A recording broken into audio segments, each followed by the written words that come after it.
After attending my grandmother's funeral in 2006, I was given a box of old film reels to transfer to DVD. It was through these old film reels that I wanted to find out who my grandfather really was. Michael James Ficke.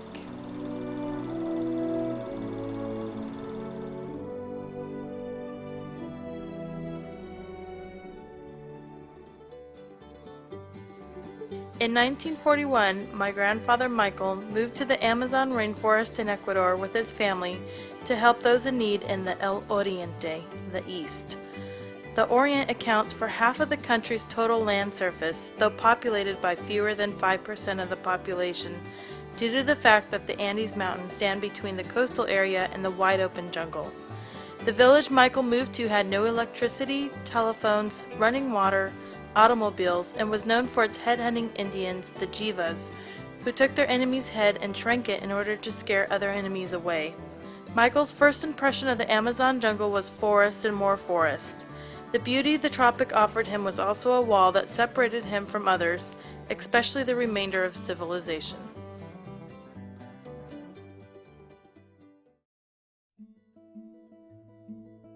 Michael was born January 27, 1911 in Crystal, Minnesota to a family that was very poor growing up. His parents, Harry and Anna, came from Austria to live their dreams of being landowners in America. Michael was one of 11 children that grew up on the family farm, 40 miles from the closest town. On the farm was a 3-room log cabin for the family to live in. During the winters, the temperatures would dip 40 degrees below zero with only a box stove for heat and a bathroom that was 50 feet away. Michael attended school but never completed a full school year because he left each spring to plow and plant on the farm. By the 8th grade, his teacher made an ultimatum: either go full-time to school or quit. So he decided to quit school and spent his summers working full-time on the farm and winters in the lumber camps for $20 a month, which was sent home to the family.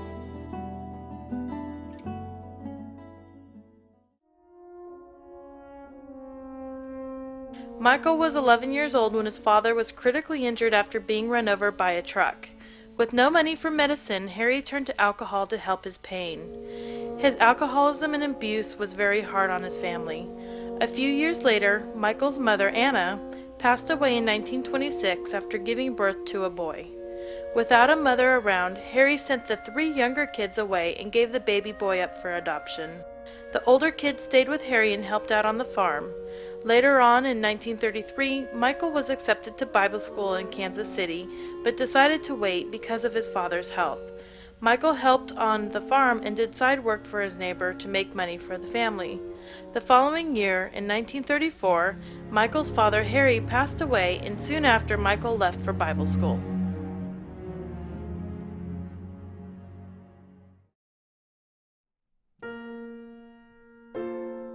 While attending Bible school in Kansas City, Missouri, Michael met his future wife, Ella. While dating, Ella discovered Michael's intention of going overseas to do mission work and told him that the relationship was not going to work out because her health would not allow her to go overseas. Michael replied, "We'll let God handle that." Needless to say, later on, Michael and Ella were married in Minnesota on May 21, 1938.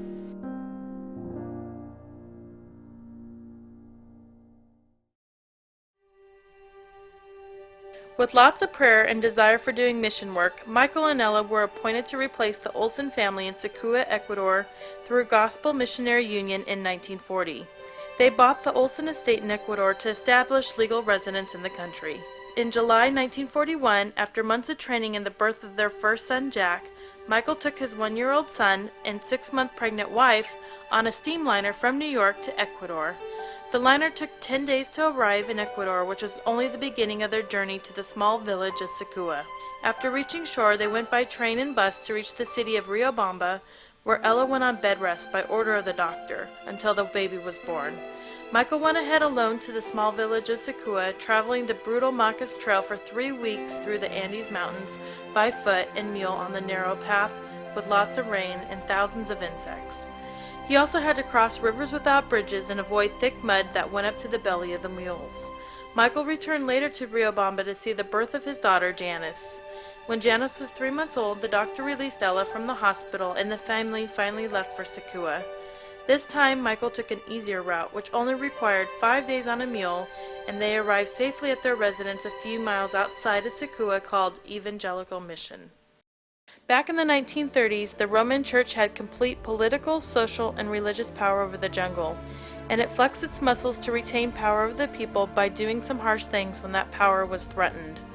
In Secua at that time, settlers had begun to straggle in due to the loss of employment, because the government was giving free land to people if they would settle in the jungle. At this point, the government felt the need of a local authority in Secua, so they sent a political lieutenant to the city. That brought on hostility from the Catholic Church as they were threatened and saw their power diminishing. Some of the Spanish colonists who settled in the Amazon were nice, but the majority were very distant with the foreign devils like Michael.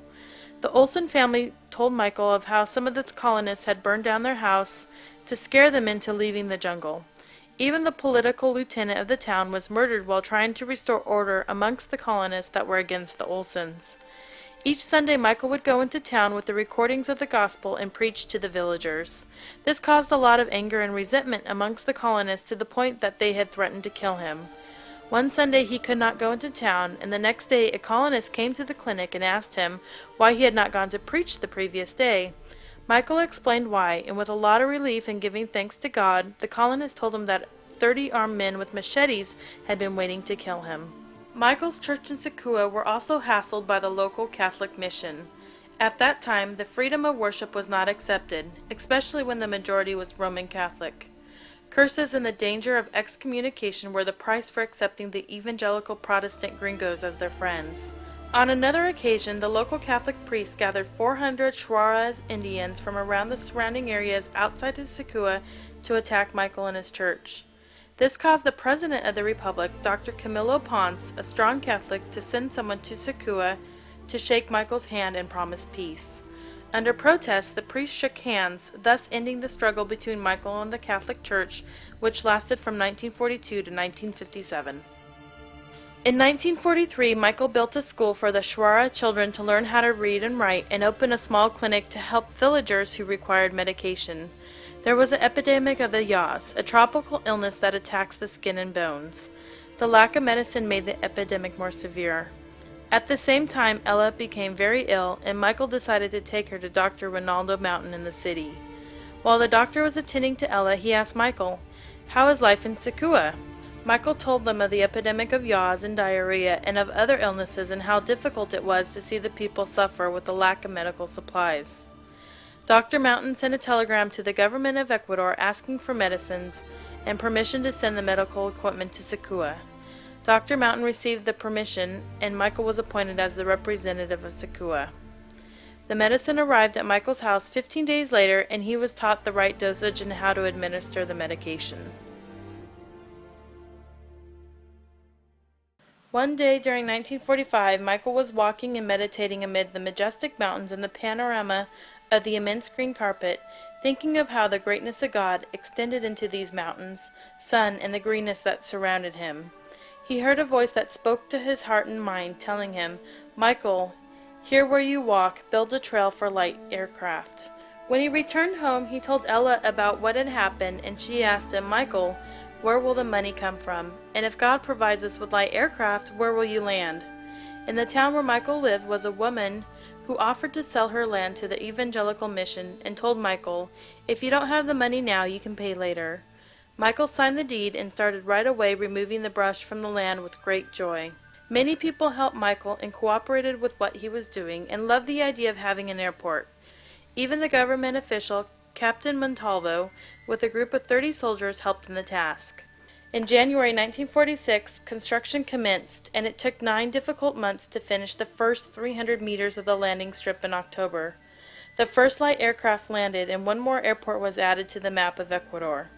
In 1948, Michael increased the landing strip by another 300 meters so small military airplanes could land safely. In 1949, the head of the Air Force, Colonel Cajarval, sent Michael a telegram declaring that he wanted to land a C-47 in Secua and wanted Michael to join him and fly with the colonel.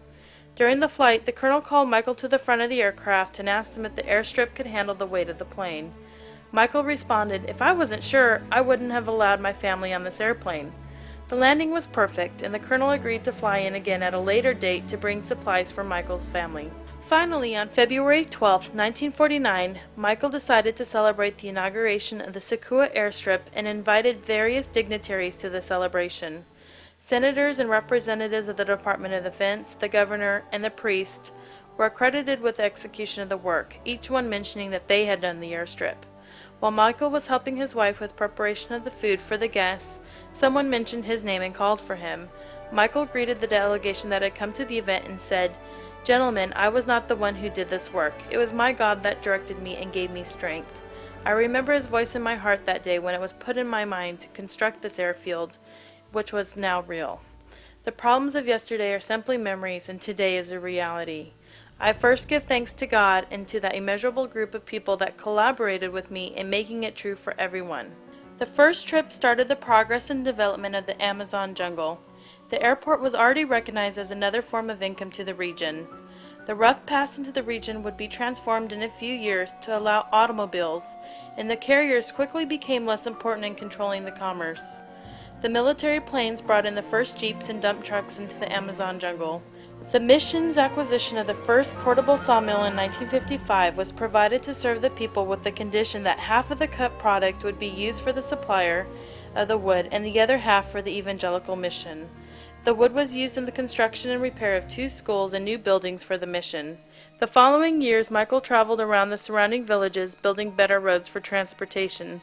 He even got the American Army from Panama to fly in and drop off heavy machinery and fuel for the road work. Through all this hard work, Michael was able to raise a family of 5 children who loved their father and went on trips with him in the jungle and vacationed here in America. After 35 years of serving in Ecuador, Michael and Ella retired to Florida. Michael would later return to Ecuador in 1989 to receive a gold medal for his work in the Amazon from the Ecuadorian government. Michael sadly passed away April 11, 2002, as a man known to many in Ecuador as a tireless advocate for the rights of the Ecuadorian nationals and a loving husband, father, and grandfather to his family.